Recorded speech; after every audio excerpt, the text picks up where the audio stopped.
السلام عليكم، كي دايرين؟ لاباس عليكم؟ بخير؟ كي بقيتو؟ كلشي مزيان على خير؟ مرحبا بكم معايا في فيديو جديد ان شاء الله. عدنا الروتينات والحماس والخبيش فركاني.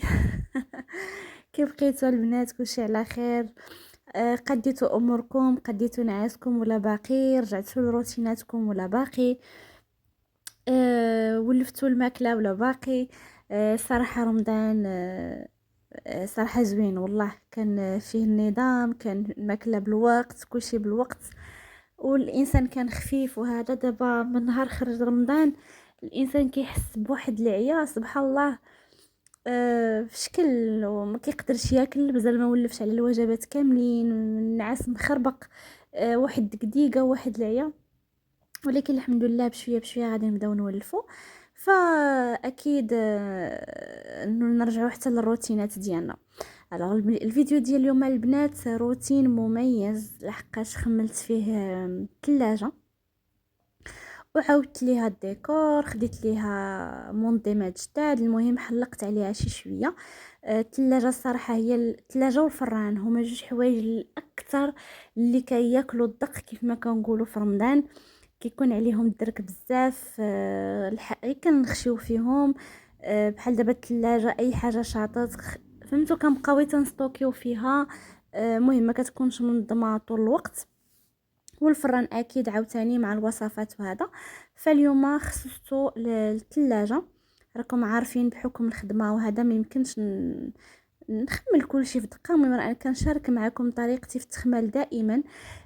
بالنسبه للناس جداد اللي دخلوا عندي القناه، مرحبا بكم والف مرحبا. المهم حتى نتوما راه غادي تعودوا على طريقتي في التخمال وفي التاويل وفي الركاني وفي الحداقه. المهم كيف كنقول لكم دائما، كنجبدوا حاجه بحاجه، ما تنجبدوش كلشي في دقه، كنحاولوا على راسنا، كنحاولوا على صحتنا، كنظموا وقتنا ايضا، وباش حتى حاجه هكذا ما كتغلبنا. فاليوم خصصتو كيف قلت لكم الثلاجه. خديت ليها هاد رولو. صراحه خديته غير بغيت غير نجربه، ما غاليش بزاف، داير 13 درهم 260 من عند المحل ديال مول 5 دراهم. بحكم انني عندي طبقات ديال الثلاجه ديال الزاج، فهو كيصلح للزاج. الطريقه ديالو سهله بزاف، رولو ما عقلتش على الميتراج اللي فيه، ولكن كفاني الربعه ديال الطبقات ديال الزاج. الطريقه باش كيلصق سهله، قال لي هو غير ترشي شي شويه ديك الزاجه وكتلصقيه وكتحطيه كيلصق، يعني ما عندوش لا كولا لا حتى شي حاجه، هو تيلصق على ديك الماء. فانا قلت ما كاينلاش نفزك دوك الزاجات، صافي نحيدهم ونغسل مزيان الثلاجه ديالي، نعقمها. راكم عارفين كيف قلت لكم كانوا فيها بزاف ديال الحوايج مستوكين، الماكلات، السوبيرات خاويين وهذا. المهم ضربت لها تخميله وغسلتها، قلت غنفزقهم اللهم نغسلهم وندير عليهم داك الورق وهما فازقين. صراحه جا المنظر زوين، جات النتيجه زوينه بزاف. وصافي خديت حتى هاد المنظمات هادو من عند مول 5 دراهم، ب5 دراهم الوحده، خديت 4 هكذا هي الخضره باش يجيوني متناسقين يجيني حتى المنظر زوين. بالنسبه للبنات لداك الشريط ولا داك الورق اللاصق راه تيصلح حتى السراجم. بحال دابا الا كان عندكم بحال دابا هكا الجيران قدامكم، سرجم قدام السرجم وكان سرجم تيبين، فممكن انكم تستعملوه باش ما كتبقاوش تبانوا. وما كاينش غير هاد الزواقه، كاين بزاف. المهم انا قلت لكم خديته باش نجربه، هو نصحني به. و مهم انا قلت ناخذه صافي، لحقاش انا عارفه زعما هاد الرولويات هادو كيتباعوا غاليين، راه علين 100 درهم او ما اكثر في ايكيا، ولكن كيكون ايضا المتراج كتر. فمن لقيته ب 13 درهم صراحه ترددت، وفي الاخر خديته وقلت 13 درهم زعما ماشي شي حاجه، ناخذه ونجربه. صراحه صدق زوين، ندمت لي ما خديتش جوج، حيتاش كيف ما شفتوا معايا ديك الطبقه الاخرى كاع ما كفانيش، خديت لها غير هكذا هي الطريفات ولصقته وجا. مهم جا المنظر زوين، جات هي الطبقه التحتانيه ما بايناش بزاف. ان شاء الله هاد المره الا وليت رجعت عند هاد المحل، حيتاش هو كاين حدا ماما، بعيد عليا شويه، الا وليت رجعت غادي ناخذ من عنده ونصوروا لكم الا كنتم مهتمين. اكيد عنده بزاف ديال الحويجات، بزاف ديال المنظمات. المهم انا كنت غير دايزه وخديت. صافي. وهاد التخميله هذه كانت جاتني تزامنا مع الخضره.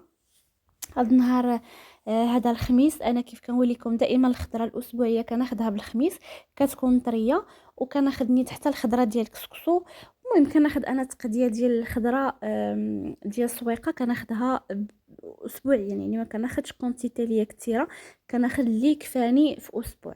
بالنسبه للطريقه باش كنحافظ على الخضره، راه زي ديجا مشاركه معكم البلاستيك البنات، وما تغسلوش الخضره نهائيا، ما تغسلوهاش. الخضره والنعناع ما تيتغسلوش البنات، كيبقاو معنا مده اطول.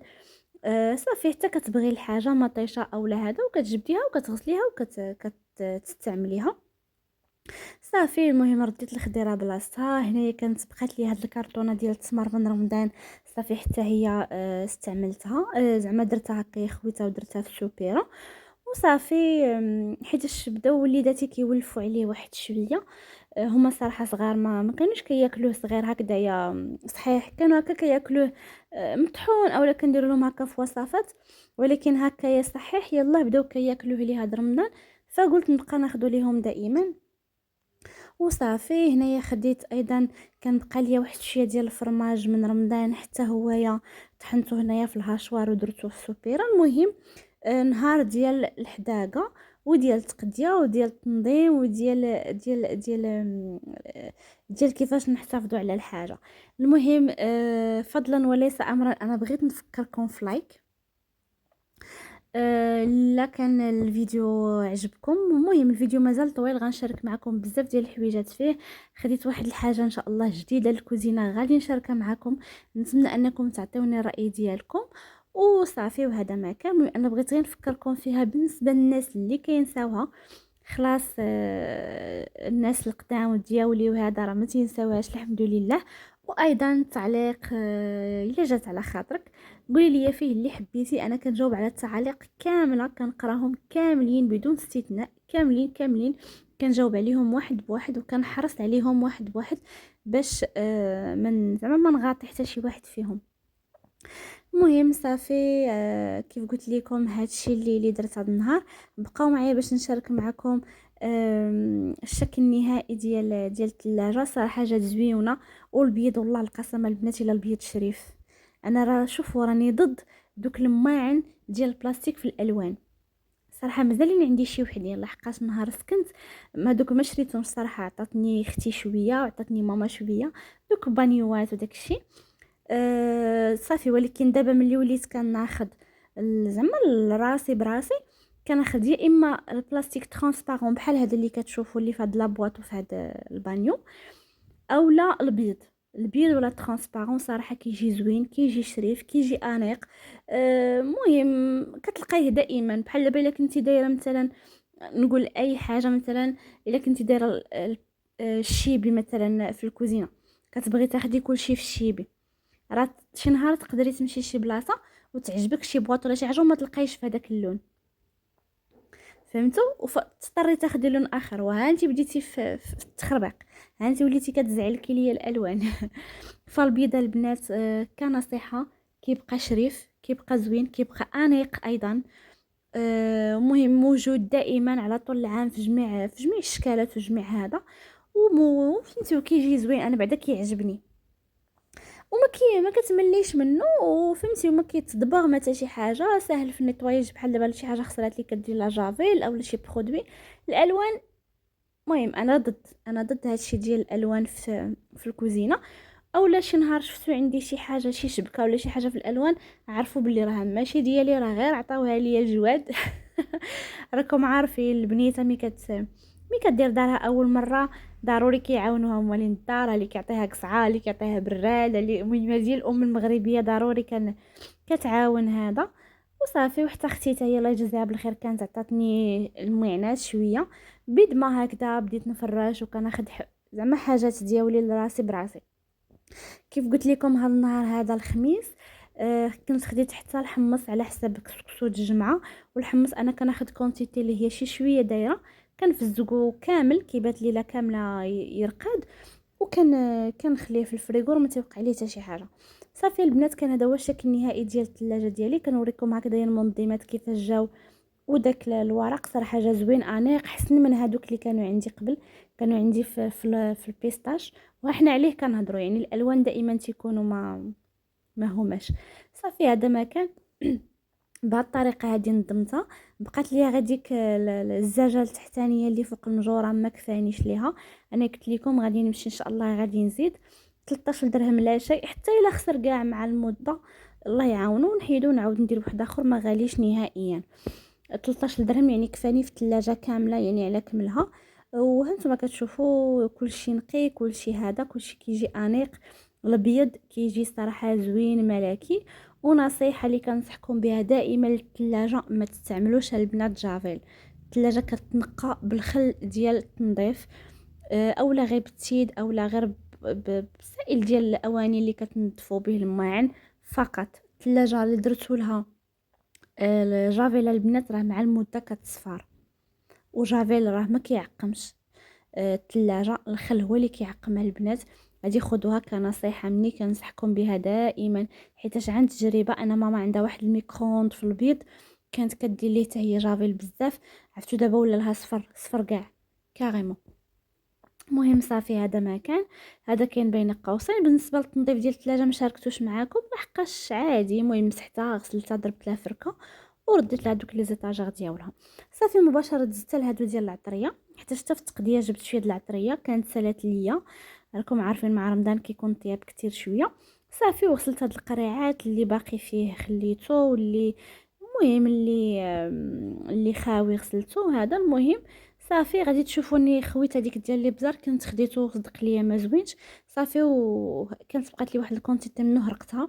ودابا خديت واحد اخر زوين على يدي ما بين الابيض والكحل، زعما ميلونجيتهم وطحنتهم على يدي. كيجي زوين في الطياب. وصافي هذا ما كان. غادي نشف هاد القريعات ونعمرهم بالعطريه ديالهم ونرجع معكم.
وصافي البنات هنايا انا رجعت معاكم. كيف قلت لكم البنات، الفيديو ديال اليوم هو للتحفيز. مهم كيف قلت لكم رمضان اكيد كيخلي واحد شي ديال العيا، مع الصهير مع الطياب مع بزاف ديال الحوايج. النعاس كيتخربق وهذا سورتو اللي خدامه الله يحسن العوان. مازال اللي كتكون ما خداماش كتصبح شويه ناعسه ملي خدامه راه كتبقاي سهرانه في الليل، كتولي تنوضي في الفجر، كتنوضي في السحور، عاوتاني الصباح بكري خصك خدمه وهذا، فكيعيا الانسان واحد شويه.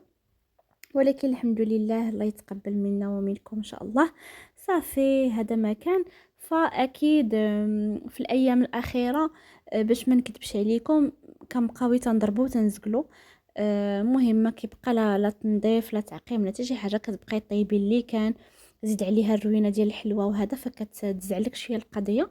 صافي المهم انايا نبقى كل نهار هكذا نشارك معكم حويجه ونخمل حاجه بحاجه. صافي الحاجه اللي بغيت نشارك معكم خديتها للكوزينه هي هاد القريعات هادو ديال الزيت.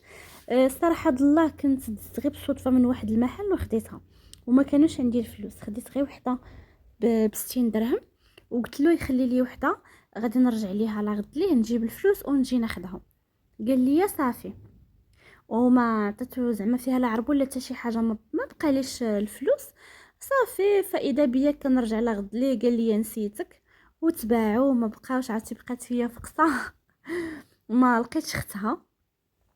صافي ولكن في الاخر قلت ماشي مشكل من الخير، المهم انا غادي نشوف لا وليت لقيتها في شي محل اخر ولا هذا.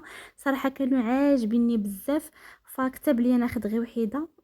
اختها ما كتبش. المهم ان شاء الله نولي ناخذها مره واحده اخرى نمشي بلاصه اخرى. صافي نهار اللي غادي ناخذها اكيد غادي نشاركها معكم. صافي هنايا هذه درت فيها الزيت ديال المائده الروميه وان شاء الله من ناخذ الاخرى غادي ندير فيها زويته بلديه. صافي كان هذا هو لا فيديو ديال اليوم. قولوا لي كيف جاتكم هاد القريعه، زوينه اولا ما زويناش؟ الثمن ديالها 60 درهم. وصافي كان هذا هو الروتين ديالي. نتمنى انني نكون حفزتكم وعطيتكم طاقه ايجابيه باش تنوضوا وتشقاو وتخملوا داركم. فيديو قادم ان شاء الله غادي يكون زوين بزاف. نتمنى نلقاكم فيه على خير وبخير. السلام عليكم. باي باي.